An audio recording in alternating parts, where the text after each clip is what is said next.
Nah guys, yang satu ini tuh juga gede banget. Kenapa bisa di laut dalam yang super dingin dan gelap kayak gitu ada banyak makhluk gedenya?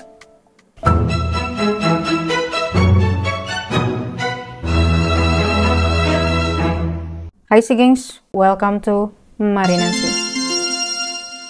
Sebagaimana kita tahu lah ya, banyak hewan-hewan di laut dalam sana, termasuk yang jenis invertebrata atau yang nggak punya tulang belakang tuh gede banget guys ukurannya. Ternyata ini ada nama fenomenanya, yaitu deep sea gigantism. Kira-kira gimana bisa di laut dalam yang makanannya sedikit kayak gitu, udahlah gelap lagi, suhunya dingin, muncul banyak raksasa dari sono.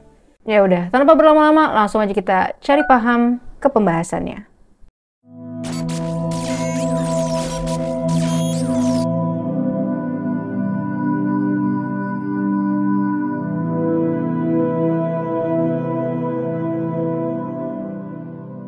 Sebelum kita lanjutin ke sebabnya, mendingan kita lihat dulu list beberapa hewan yang super gedenya, biar makin amsyong.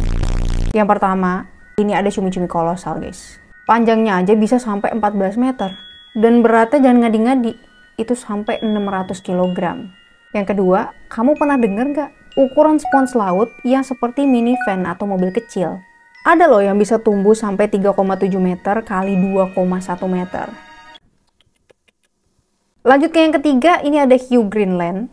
Dia bisa tumbuh sepanjang 7,3 meter dan bobotnya 1,5 ton.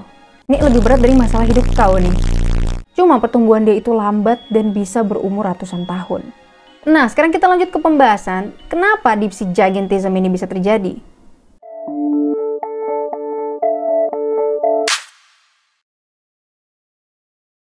Oke guys, ada beberapa alasan dan mendingan kita kenalan dulu nih sama dua aturan yang ini, biar makin paham. Yang pertama, catat ada Kleiber's Rule. Menurut aturan ini, hewan yang punya ukuran tubuh lebih besar itu lebih efisien. Efisien dalam hal apa, Mar? Nah, mereka itu cenderung menggunakan energi yang lebih sedikit dibanding hewan-hewan yang lebih kecil. Suhu tubuh mereka juga lebih terjaga dan gerakannya itu bisa lebih efisien. Contohnya apa? Nah, contohnya ada hiu Greenland yang tadi udah kita sebut di awal tuh. Gerakan dia nih cenderung lebih lambat, jadi lebih hemat energi.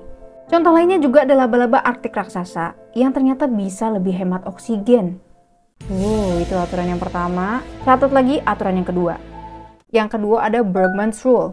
Simpelnya menurut aturan ini, hewan bakal punya ukuran yang lebih besar kalau tinggal di suhu yang dingin.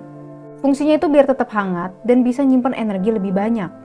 Salah satu contohnya misal isopod kayak gini guys. Kalau di darat ukuran dia paling berapa inch aja.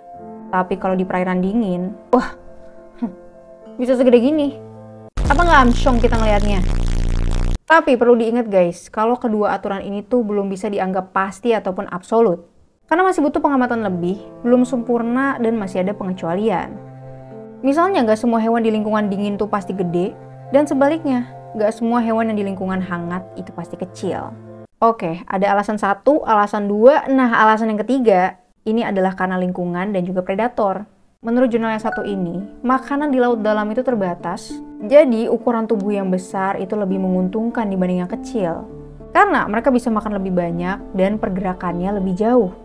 Peneliti lain juga berpendapat karena minimnya predator di laut dalam, ini bikin ada celah evolusi untuk mereka jadi lebih besar, guys.